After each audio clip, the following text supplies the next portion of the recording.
Hi, I'm Rachel Atherton. I'm a 2008 World Champion here at Interbike at the Fox booth. I'm G. Atherton, 23 years old, from Great Britain. I'm World Champion as well. We're here at the Fox booth at Interbike Las Vegas. Well, we're here to talk about the DHX RC4 and the Fox 40 RC2 World Championship edition. This year we've worked a lot with Fox. 2008 was a good season for myself and the rest of the team. We did a lot of testing early in the year to start to really specify what we needed for the year and what was going to work for us. Both the RC2 and the DHX RC4 were new for this year, so there were a lot of things we had to test out and try out, and it really came down to at a World Cup, what works and what's going to really take those vital few milliseconds off when you're racing. For me, it was amazing, just like having the new shock, especially, and learning about the slight adjustments and the small changes you can make, and then because it's been a big learning curve this year, learning like how those things affect my riding, and definitely it's helped to get to where we are at the moment, and I don't think if we hadn't have had the help and the support from Fox this year, I don't think we could have got to World Champions especially, and it really is a big help.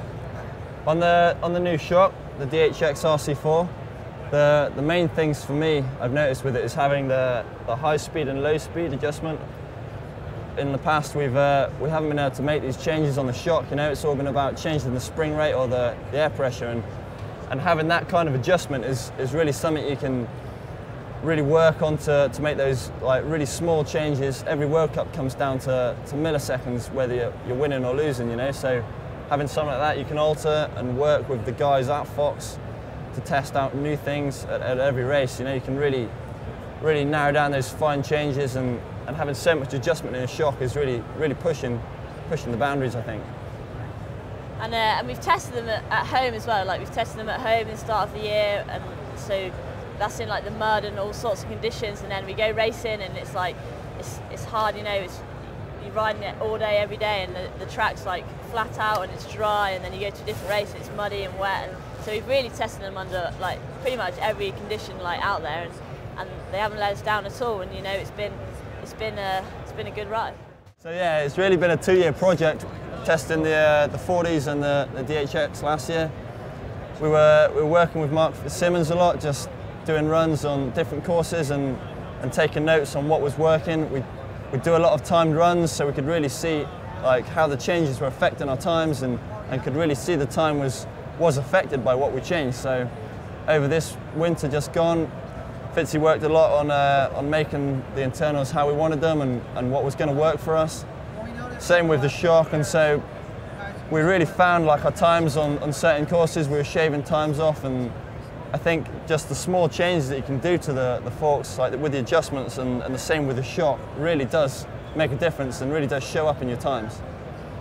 Yeah, going into a race for me, I go to a race with the standard setting that I prefer. I like to run my suspension pretty hard, and then with being able to adjust everything so small and so perfectly, it's such a big help knowing that whatever's on the track, no matter what the track's from the World Champs track to Australia where it's dead pedally, you can get the perfect setup, and it's in the back of your mind, knowing you can go into a race with the perfect setup. It's the biggest help.